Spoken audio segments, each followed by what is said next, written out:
The majority of the farmers in this country are over 60 years old, and there's less and less of the next generation wanting to take the torch and wanting to continue producing food and being part of agriculture.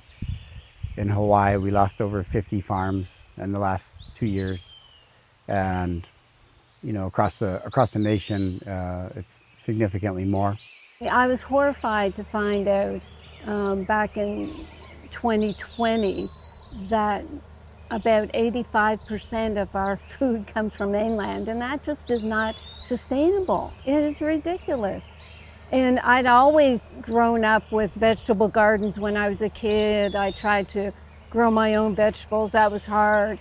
When I lived in Manhattan, I ran a community-supported agriculture membership operation.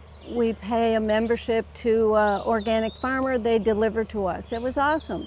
And when I came here, I couldn't find a organic food easily at all, but there was a farmer delivering, and that was Ryan Earhart at Oko'a Farms.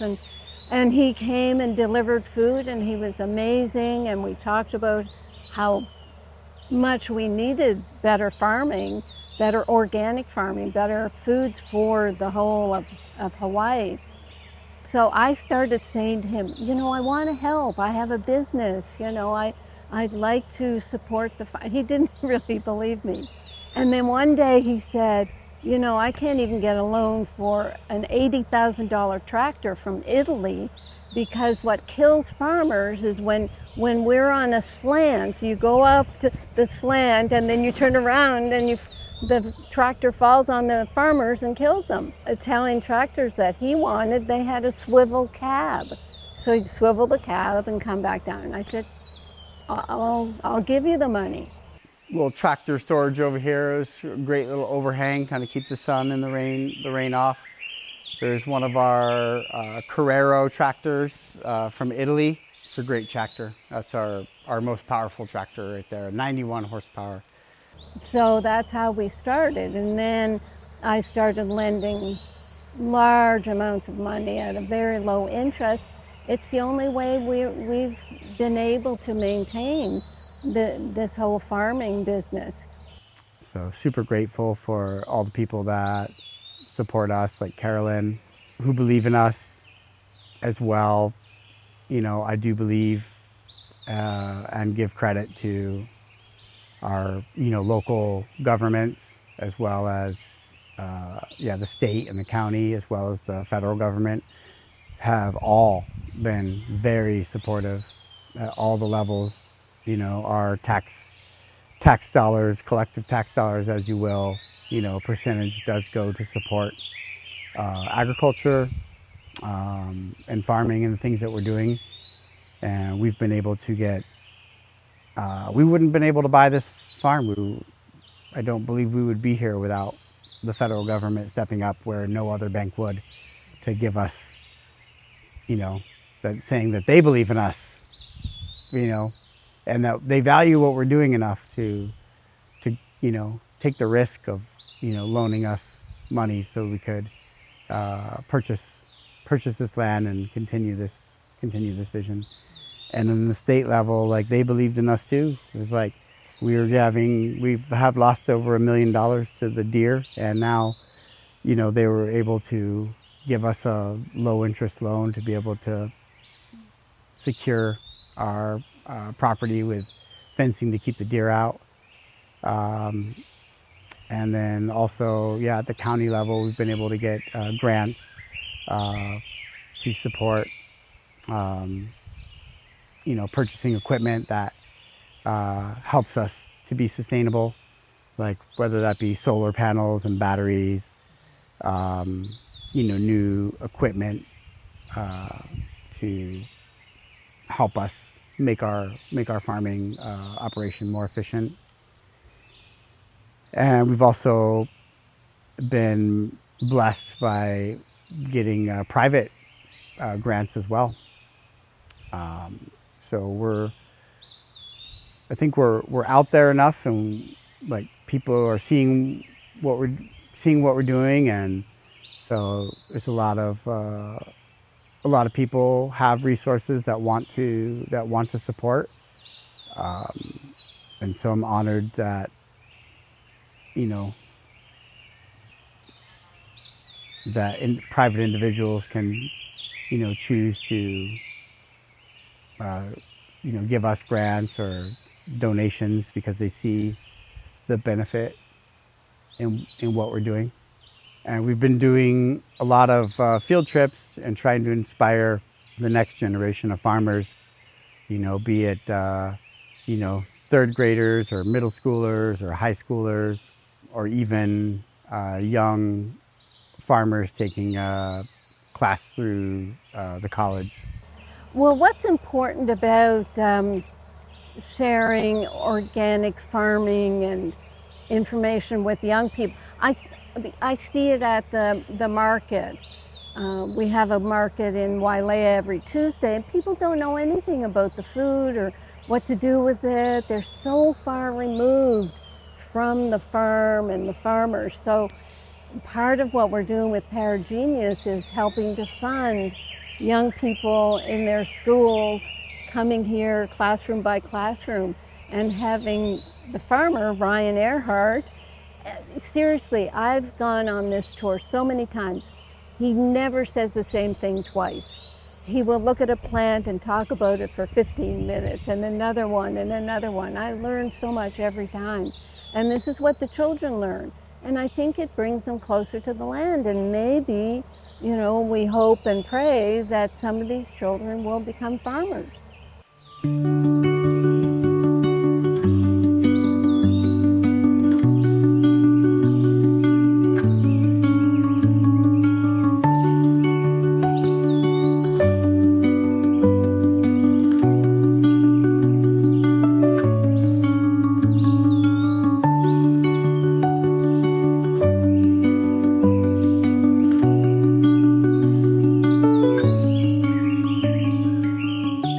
Pineapple, papaya, and of course dragon fruit. And you guys know about a quiz. Who knows what this one is right here? Any guesses? It begins with an A. That's it. So that's an artichoke. You don't see them on there right now, but artichoke can stay in the ground for 7 years and keep on producing every year. So we do get artichokes off of these. I think in the modern era, we've become pretty disconnected from most things in our lives, and with that comes a little bit of entitlement as to things just should be there, but it loses the reality of how much hard work and labor and thought and effort goes into everything that makes up our lives. And the most basic form of that is our food. Obviously we can't live without it, so it's really important for kids to see where their food comes from. And also I think it's also important to see where good quality food comes from and what it takes to run something organic. That's another word that's sort of thrown about, and we want it to be the case without looking into it, but seeing how it's actually grown and how much effort and time and money and hardship that takes, I think is an important lesson. And over here in chickens, we got a big hedge of vetiver over here to prevent the erosion because the chickens are always kind of digging up the ground. We got these black stars over here, cinnamon queens, a few other ones in there. Those little red bins over there, we put food, the organic feed in there. That's their ration. And then every day they're getting barrels and crates of, you guys ever grow a cabbage? It's like the plant's like this big, but the head of cabbage is like this. The chickens eat more of the calories of the cabbage than the consumer does. I think that it's really important for the youth and stuff to come to where your food is produced, so it helps you take care, even though you're spending the money for it, to see it through to the end and not discard it, because so many people are putting time from their lives into creating it. I think it's important to be here to see how food is grown and how to make it repeatable and be self-sustainable. What I found with our farm, Oko'a Farms, is that as soon as there's a problem, we're there. The day after the Lahaina farms, we loaded up a ton or two of produce and took it over to Lahaina. One of our customers owned a restaurant there, it was burnt down. So what did she do? The next day she set up a soup kitchen. What did we do? We provided produce for her. And it's just the epitome of the aloha that we have in Maui, that we do this. We immediately rise to the occasion. And I've seen that over and over again. Organic matter is super important. In a lot of conventional farms, they take all the organic matter and they remove it, because they're like, oh, that's where bugs hide and disease lives. And but in organic and permaculture, we're like, oh, the more organic matter, the better, because that's adding all the minerals, right? So we put a lot of wood chips and wood shavings, you know, because the tree, like, why is a tree, right? Because it has strong bones, right? What makes strong bones? It's calcium.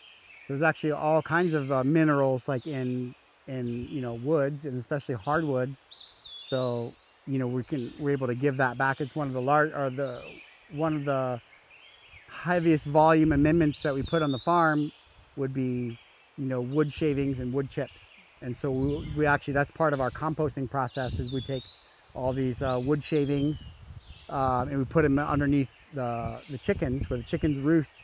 So then they manure on top of those, and then it doesn't create a smell. Like, even like the wind's blowing right now, like if you were like on a conventional chicken farm, it would just be like, it'd smell like ammonia, and it would just be like gross. You know, how could you live by here? But we put enough carbon into our chicken area that it doesn't have a strong, you know, a strong smell.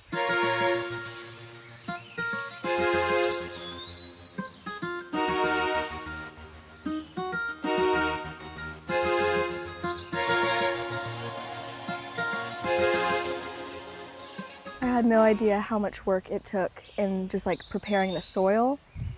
I've seen like dirt that's just been like hard, like red dirt, and like nothing grows in it. I had no idea how much like more minerals and stuff you had to like infuse it to make it like viable for plants. I think we should definitely build a little blackberry garden with a bird net over it. That was really fun to walk through there and do that. I just think that there's something very engaging about you know, seeing how things grow and having students walk through that and touch it with their own hands. And that's why we have a garden. It's a different type of learning. It's a physical one. It also is a deep-rooted, you know, forgive the pun, but deep-rooted connection to all of our ancestors. So yeah, I just think there's a lot of value in it, regardless of what we do.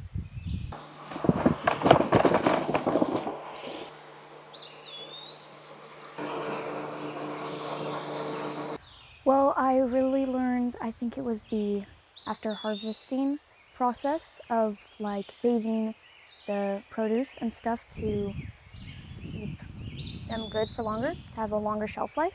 And I thought that was really amazing, because we buy almost all our produce from the store in Pukalani, and we have noticed, like, it's really crazy how long all the stuff lasts, and we can have it for weeks and it stays so fresh and it's so good and it's so bright and colorful.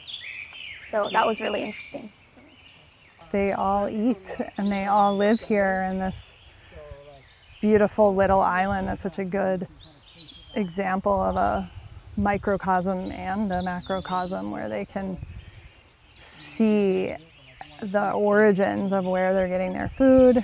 And then after this, we're gonna stop at the store, at Ryan's store, and it's just so important for them to see the whole cycle from, you know, the soil to consumption. I didn't know that blueberries and blackberries and raspberries could grow so well on Maui. Even in Kula, I thought they had like a real struggle growing, so that's cool. The spilanthes, it was really cool. I was a little scared to try them at first, but it was really, I liked the sensation of the tingling in your mouth. And it's so crazy how just this little tiny thing you would have never guessed, but it just has that reaction. Well, I mean, definitely those little fizzy things. Those are really cool. Yeah, the slanty things. And, but probably like my favorite thing that was like different, even though I'd had before, was the blackberries. They weren't like any other blackberries I'd like ever had before. They weren't like super, they were really sweet, but like they had like, I don't know, they're just not something I've ever been able to get from any other place. Yeah. I tried raw chives for the first time, and that was really interesting. It was intense but tasty. I think like the fungus and the like the sawdust used as fuel for like the plants. I didn't really know the importance of that, and so I would definitely use that. When we first got on this land, had been 9 months without a drop of rain. There's probably some rodents here. See a dragonfly right there. They're mating. Yeah, spring. There's a lot of problems, but a lot of there's a lot of life going on, and you can see it. Like, even though like down here, I hear the birds, I see the butterflies, the dragonflies, I see lots of life, I see lots of weeds, I see lots of things that are intentionally growing, but it's all perfect. We're so grateful for the rain and the moisture. Can certainly make things, messier, harder, cause more, maintenance work. But without the water, we don't have the vitality.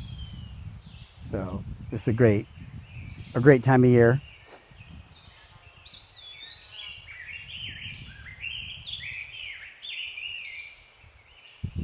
And I'm excited about the future. I think there's a lot of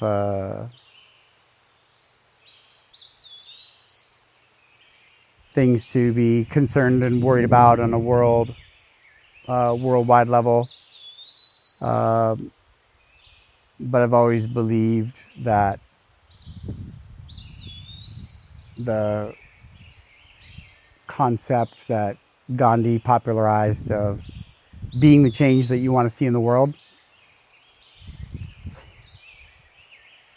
I think I first, kind of read that or when I was in college in Arizona,